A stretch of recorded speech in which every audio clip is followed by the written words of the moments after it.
Buenos días, mi nombre es Lorena Núñez. Soy estudiante de sexto ciclo de la Universidad Peruana Cayetano Heredia.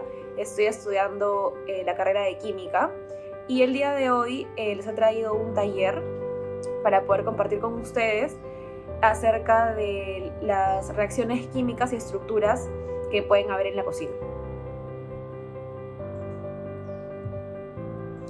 Para comenzar, quisiera hacer la pregunta que siempre me he repetido desde antes de comenzar la carrera, que es la química en la vida cotidiana, ya que la vemos siempre, a pesar de que uno quizás no lo nota en lo más mínimo que pueda haber, ¿no?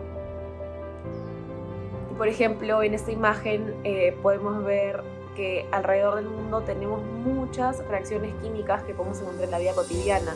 Por ejemplo, puede ser al arder una cerilla, puede ser al disolver sal en agua. La cocina es un cambio químico que altera las estructuras químicas de ciertos componentes, ¿no? Entonces eso es lo interesante de poder tener, ahora que estamos todos en casa, poder tener esos experimentos, se podría decir, siempre teniendo en cuenta pues que podemos hacerlo en casa, ¿no? Acá están los ejemplos de, por ejemplo, la oxidación de la manzana, cómo se vuelve media marrón, porque se va oxidando. Ahora, el tema de hoy, en realidad, es lo que vamos a tocar en cuenta es la química de la cocina, hablando de los tubérculos. No, muchas de las reacciones químicas, como ya había dicho, se producen mientras cocinamos.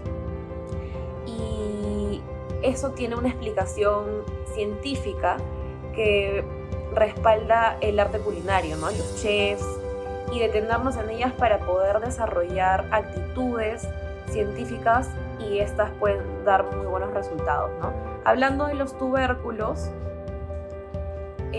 acá está, por ejemplo, la papa, la yuca, el camote, la zanahoria.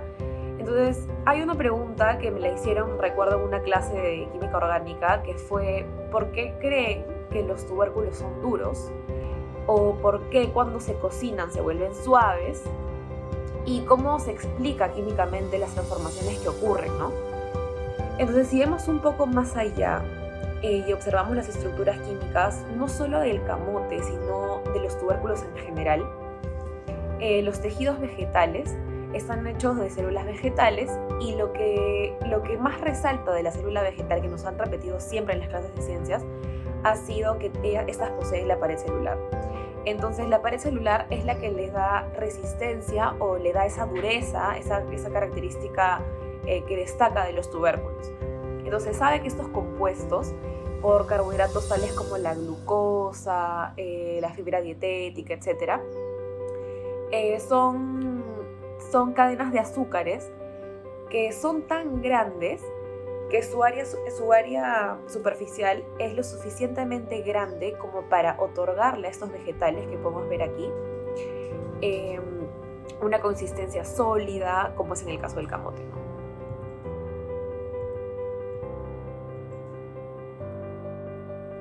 Ahora, el experimento que se realizó en clase y que también se los comparto es poner los tubérculos. Puede ser cualquiera, como ya dije, la yuca, el camote, la papa. En este caso utilizamos 2 tubérculos, en mi caso camote, agua, una olla pequeña y un horno de cocina. Entonces, ¿qué es lo que vamos a hacer? Vamos a cocinar el tubérculo, por un lado hervido y por el otro lado horneado a 150 grados.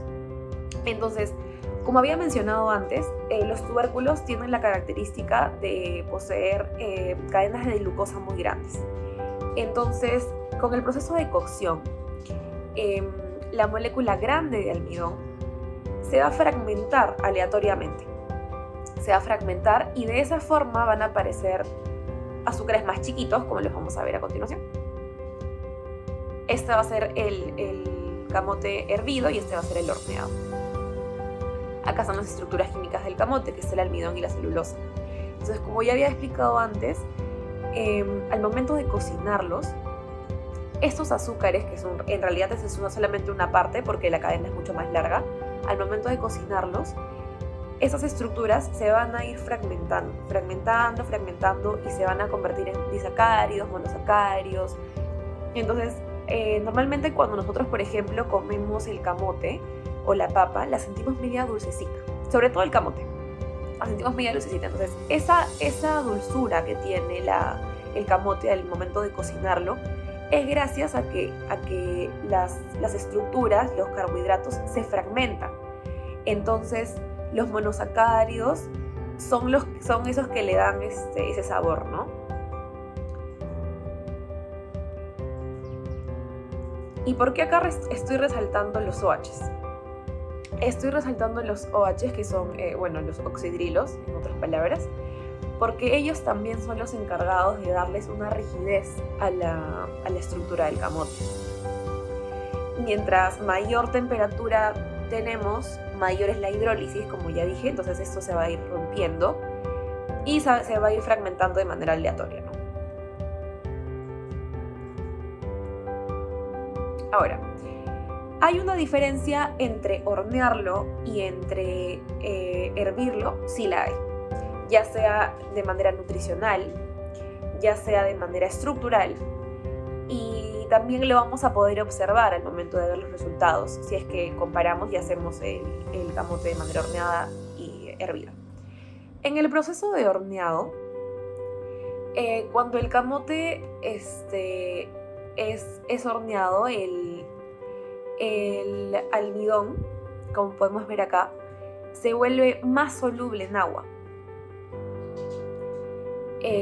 Entonces, estos gránulos, ¿qué es lo que pasa? Se empiezan a hinchar, entonces la concentración de azúcar, en este caso del horneado, va a ser mayor. ¿Por qué?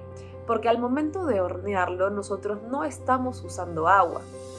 Entonces sí podemos notar una diferencia al momento de retirar el camote del horno. Podemos notar que la cáscara se retira de una manera más fácil.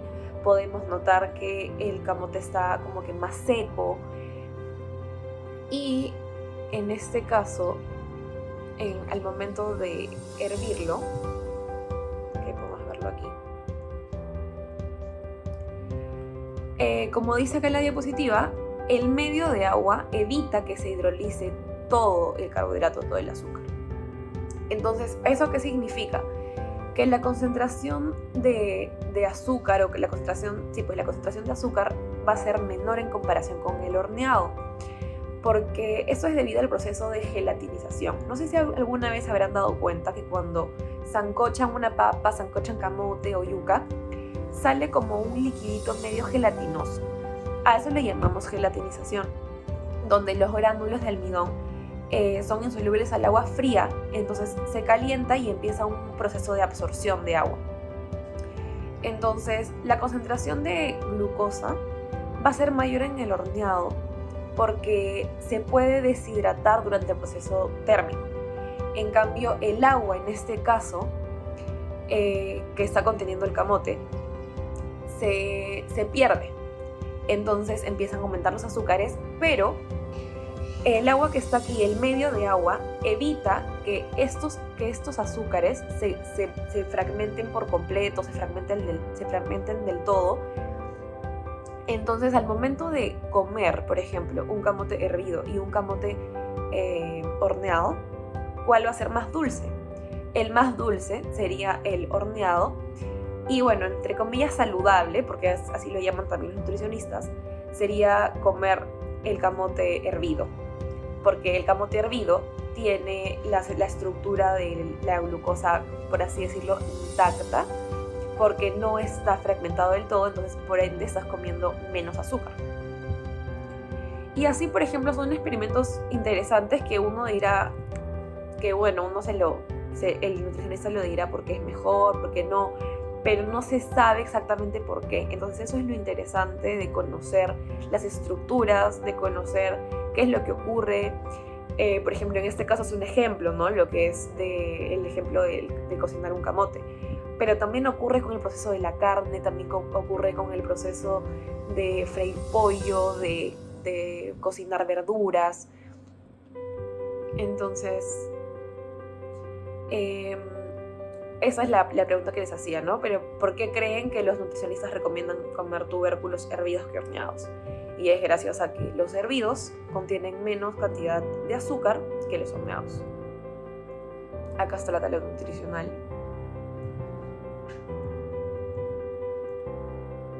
Ahora,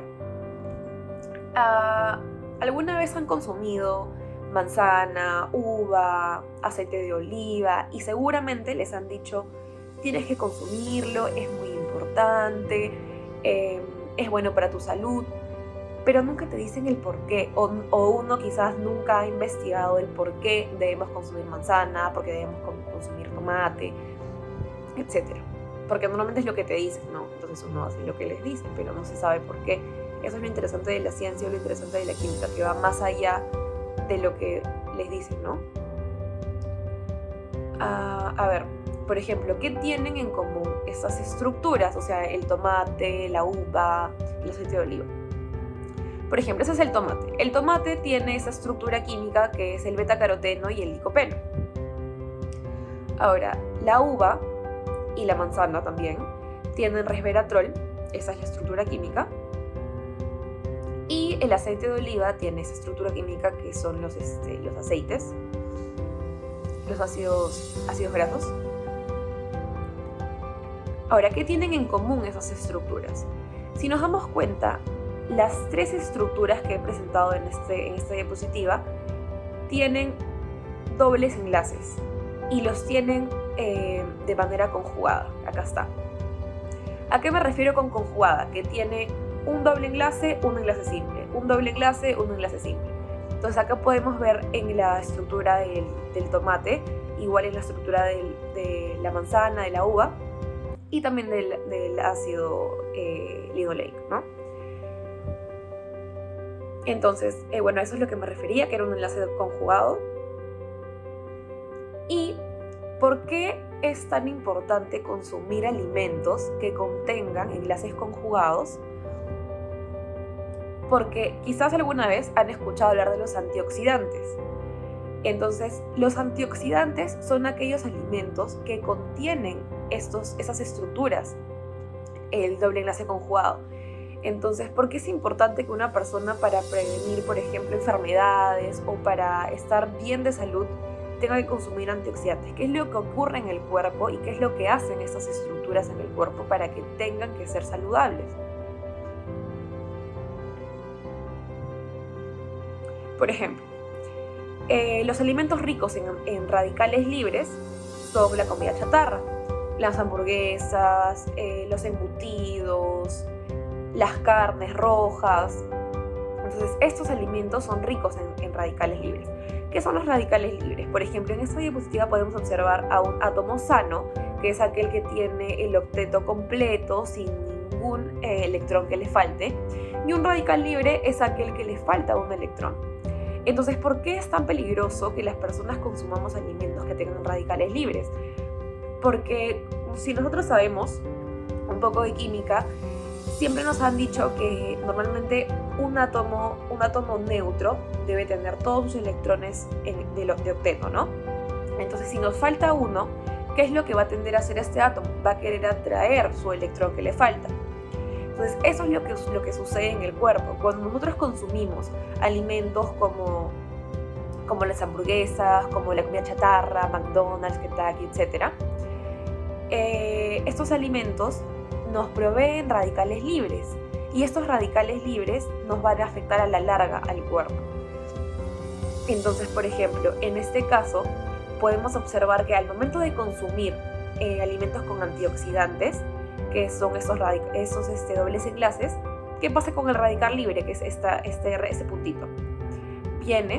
Se sitúa con el hidrógeno, lo retira y acá se queda el radical libre. Entonces, estos dobles enlaces lo que van a hacer es contrarrestar este radical libre que se situó aquí en el alimento. Entonces, se crea como una nube de electrones porque están protegiendo al cuerpo de que ese radical libre nos haga daño.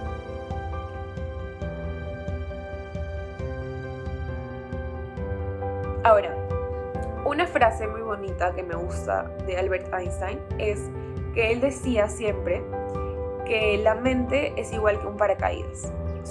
Solamente funciona si se abre. Entonces, este pequeño taller que les he traído el día de hoy es para que se pongan a pensar un poco acerca de las cosas que pueden hacer en casa, acerca de química, de ciencias. Yo la verdad la carrera la elegí porque es una carrera muy, muy, muy bonita, es muy abierta a lo que es, por ejemplo, química farmacéutica, química cosmetológica, alimentos. Entonces son ramas que uno puede tomar a medida que va transcurriendo la carrera. Pero lo que me gusta de estudiar en Cayetano es que te dejan encontrar lo que tú quieres hacer según tu carrera, ¿no? Qué es lo que te gusta, los cursos que te van interesando, puedes tomar selectivos.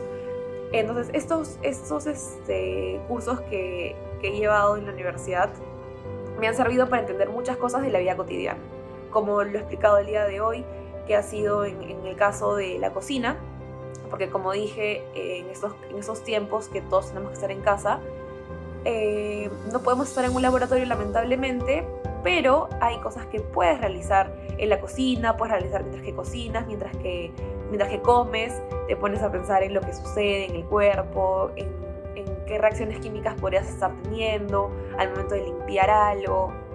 Entonces es algo muy interesante y espero que les haya gustado. Gracias.